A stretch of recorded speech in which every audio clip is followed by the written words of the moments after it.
కొనసాగుతున్న వాళ్ళకు కూడా 6 కోట్లు 10 కోట్లు కోట్ల లెక్కలు మనకేం తెలియదు, కానీ చెప్తున్నా జనరల్గా అందరికీ తెలిసిన విషయం ఇది చాలా పొరపాటు అనమాట. మరొక అంశం సార్, రాజమౌళి కామెంట్స్ వివాదం, మహేష్ ఫ్యాన్స్ నిరుత్సాహం. అంటే కొంచెం రాజమౌళి మొన్న కదా ఆ సినిమా తన మహేష్ బాబుతో తీసే సినిమా తాలూకు గ్లిమ్స్ అంటే చిరు శకలం ఒకటి విడుదల చేశారు. అందులోనే వారణాసి అనే సినిమా టైటిల్ కూడా రివీల్ చేశారు. వారణాసి అనే టైటిల్ తీసుకోవడమే ఒక ఆసక్తి ఆశ్చర్యం కూడా, ఎందుకంటే కల్కి సినిమాను వారణాసి బేస్డ్. అవును, వారణాసికి కాంప్లెక్స్కు మధ్యలో జరగడమే కదా కల్కి మొత్తం. అవును. సో వారణాసి తీసుకున్నారు. మహేష్ బాబును అది చూపించడానికి చాలా స్ట్రగుల్ అయ్యారు, కొంచెం అది రావడానికి కొంచెం సమయం పట్టింది.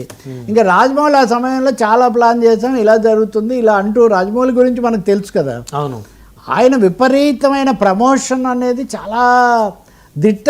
మిగిలిన సినిమా ఎంత ప్లాన్ చేస్తారో ప్రమోషన్ కూడా అంత ప్లాన్ చేస్తారు. ఒక సినిమా అవుతుండగానే నెక్స్ట్ సినిమా గురించి ప్రకటించేస్తారు. ఉదాహరణకు బాహుబలి అవుతుండగానే ఇటు రామ్ చరణ్ ఇటు ఎన్టీఆర్ను పట్టుకొని RRR ప్రమోషన్ మొదలుపెట్టారు. టైటిల్ కూడా అదే పెట్టారు చివరకు, ఆ టైపు.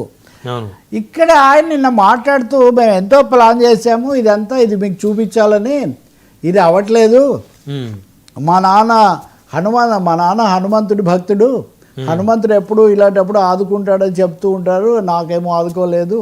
అలాగే మా ఆవిడ కూడా భక్తురాలు, నేను మా ఆవిడతో బాగా పూజించి హనుమంతుడిని అడుగుతాను నేను సహాయానికి, ఇట్లేదో అన్నారు. అలా అంటూ ఆ మధ్యలో నాకు దేవుడి మీద పెద్దగా నమ్మకం లేదు, వీళ్ళిద్దరు భక్తులు అన్నారు.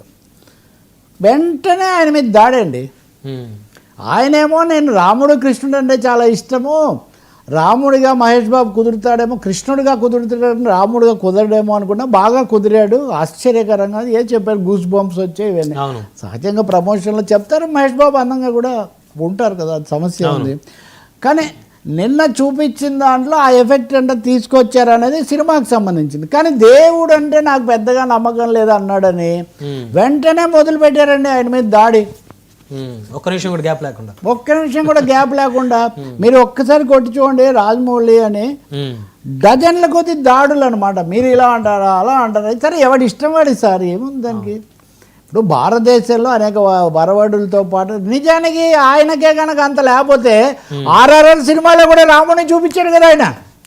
అల్లూరి సీతారామరాజును అలా లేచి వచ్చేసరికి రాముడి తాలూకు అది వచ్చి వస్త్రం వచ్చి చుట్టుకుంటుంది, బాణం దొరుకుతుంది, ఆంజనేయుడు ఉంటాడు, అన్నీ ఉంటాయి కదా. కాబట్టి ఇక్కడ 2 విషయాలు, రాజమౌళి బాహుబలి ఆ టైంలో రాజుల కథలు చాలా ముఖ్యమన్న దగ్గర నుంచి రాముడి కథలు ముఖ్యమన్న దగ్గర రావడం ఒకటి కనిపిస్తుంది. రెండో విషయము, ఏమాత్రం చిన్న తేడా వచ్చినా మేము సహించలేము, మీరు దేవుడికి మేమే వారసుడు ప్రతినిధులం, మీరు రాముడి కంటే కృష్ణుడు ఇష్టం అని మీరు అన్నారనుకోండి, ఏంటి అనకూడదా? నా అభిప్రాయం అంతే కదా. ఇప్పుడు శివుని పూజించే వాళ్ళు ఉంటారు, లేకపోతే ఇంకో శైవులు వైష్ణవులు ఈ దేశంలో చాలా.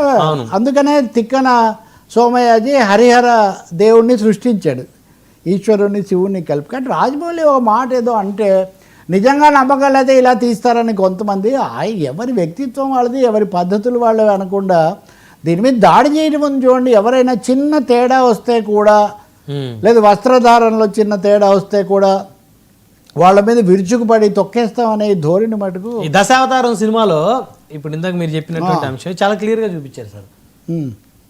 వైష్ణవులకి అంతేగా, అసలు భారతదేశ చరిత్రలో సగం అదే కదా శైవ వైష్ణవు. ఇప్పుడు ఉదాహరణకు తెలంగాణలో మనం కాకతీయులు వీళ్ళందరి దగ్గరికి వెళ్తే శైవాలయాలు చాలా ఎక్కువగా ఉంటాయి. ఆ మాట ఇంకా వెనక్కి వెళ్తే బౌద్ధ జైన ఇవన్నీ కూడా చాలా ఉంటాయి. కాబట్టి ఆయన నాకు పెద్దగా నమ్మకం లేదు, నమ్మనని కూడా చెప్పలేదు. పెద్దగా దేవుని నమ్మేవాళ్ళలో కూడా రోజు గుడికి వెళ్ళేవాడు ఉంటాడు, వ్రతాలు చేసేవాడు ఉంటాడు, పొర్లు దండాలు పెట్టేవాడు ఉంటాడు. అనేక దశల్లో భక్తి అనేక మనసులో ఉంటే చాలు, పైకి చెప్పక్కర్లేదు అనేవాళ్ళు ఉంటారు, అనేక మంది ఉంటారు కదా. ఎవరి నమ్మకాలు వాళ్ళవని. రాజమౌళి మీద అంటే ఇంత ప్రమోషన్ సెంట్రిక్గా ఉండే రాజమౌళి తెలియకుండా మాట్లాడి ఉంటారా అన్నది కూడా ఒక ఆసక్తికరమైనదే. కాకపోతే మహేష్ ఫ్యాన్స్కు మటుకు రాజమౌళి ఎక్స్పెక్టేషన్ ఇంకా ఎక్కువగా ఉండింది వీళ్ళకు. నిన్న ఎద్దు మీద రావటము, అది పట్టుకోవడం వాళ్ళకు పూర్తి సంతృప్తి కలిగించిందని మనం చెప్పలేం. అక్కడ చప్పట్లు కొట్టడం అది ఇది ఉన్నప్పటికీ ఐ థింక్ మళ్ళీ రీవర్క్ చేస్తారేమో తెలియదు, ఎందుకంటే సమయం తీసుకుంది కదా అది ఓపెన్ అవడానికి. వారణాసి అనే టైటిల్ తీసుకోవడం ద్వారా భారతదేశం మళ్ళీ ఏది శాశ్వత నగరం కాశీ అంటారు కదా, ఆ దారి పట్టినట్టుంది. చాలా ఆసక్తికరమైనది ఏమంటే బండి సంజయ్, నేను పవన్ కళ్యాణ్ ఇద్దరం సనాతనవాదాన్ని ప్రోత్సహిస్తామని నిన్న ఒక ప్రకటన ఇచ్చారు. సనాతనత్వం అన్నది మన సినిమాల్లో చాలా బలంగా రాబోతుంది. నిన్న రాజమౌళి కూడా ఆర్ఆర్ఆర్ దగ్గర నుంచి అంటే దేశభక్తులు జాతీయత వెళ్ళిన మనిషి మళ్ళీ తీస్తే పాత సినిమాలు తీ, లేకపోతే ఫ్యూచర్ సినిమాలు తీ, వర్తమానానికి సంబంధించిన సినిమా అనేది నెమ్మదిగా తగ్గుముఖం పట్టడం మటుకు ఒకటి. ఇప్పుడు అఖండ 2 కూడా బాలకృష్ణది, అసలైన సనాతనవాదం ఇందులో కనిపిస్తుందని ఆ దర్శకుడు చెప్తున్నాడు. అఖండ 1కి ఆ గొడవ లేదు. అఖండ 1 అప్పటికి బాలకృష్ణ ఆయన దాని గురించే ప్రచారం జరిగింది. కానీ అఖండ 2 మటుకు ఖచ్చితంగా అఘోర వేషాలు అవన్నీ సనాతనవాదానికి టాప్. ఇంకా ఖచ్చితంగా అందులో రెండో మాట ఏం లేదు. కానీ అదే ప్రచారం కూడా జరుగుతుంది. సో సనాతనం రాజకీయాల్లోంచి సినిమాల్లోకి, అంటే సనాతనాన్ని అభిమానించే వాళ్ళు, ప్రేమించే వాళ్ళని ఆయుధాలుగా చేసుకొని ఈ విధంగా సినిమాలు ఏమైనా చేస్తారనుకోవచ్చు. ఖచ్చితంగా రాజకీయాలకు ఇప్పుడు మన దేశాన్ని ఒకటి మనుధర్మం, రెండోది మార్కెట్ ధర్మం పాటిస్తున్నాయి అంటారు కదా.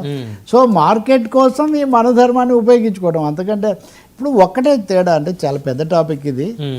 రామారావు గారు పౌరాణిక పాత్రలకు పెట్టింది పేరు, కానీ ఏ సినిమాలో ఆయన సనాతన ధర్మం గురించి మనుధర్మం గురించి చెప్పారా? చెప్పలేదు. మాయాబజార్ దగ్గర నుంచి ఆయన చివరిలో తీసిన వీరబ్రహ్మేంద్ర స్వామి వరకు కూడా అప్పుడు ఏం చేసింది భారతీయ సమాజం అంటే దేవుళ్లను మానవీకరించింది. రాముడికి కృష్ణుడికి తేడా ఏంటంటే అండి, కృష్ణుడు అనేక మహత్యాలు ప్రదర్శిస్తాడు, రాముడు ఏమి ప్రదర్శించడు. రాముడు సగటు మనిషి పడే కష్టాలన్నీ పడతాడు. నిలకడలేని అలకోతి మూకచే కడలిపై వారధి కట్టించినవని వానరుల సహాయంతో గెలుస్తాడు. రాముడు ఏం మహత్యాలు కృష్ణుడు అడుగడుగునా మహత్యాలు ప్రకటిస్తూ ఉంటాడు. వీటన్నిటినీ మానవీయ కోణంలో చూపించే పాత పౌరాణికాలు. ఇప్పుడు మామూలు మనుషుల మీద ఏదో దేవుడు వచ్చినట్టు దేవుడు మహత్యాలు మనిషికి ఆపాదించి తీస్తున్న పరిస్థితి ఇది. ఇది ఒక రివర్స్ అనమాట. ఇది ఒక దేశంలో వచ్చిన రాజకీయ సామాజిక పరిణామాల వల్ల వచ్చినటువంటిది. వీటి మధ్యలో మళ్ళీ వారణాసికి వెళ్తే ఎట్లా ఉంటుందో. వారణాసిని కూడా చిరంజీవి గారు కదా ప్రవేశపెట్టింది. బం భం బోలే శంఖం చంద్రా నుంచి. కాబట్టి వీటి అన్నిటి మధ్యలో మీరు ఒక లింక్ చూడొచ్చు. సరే, మనకు ఒక బిగ్ బ్రేకింగ్ అందుతోంది.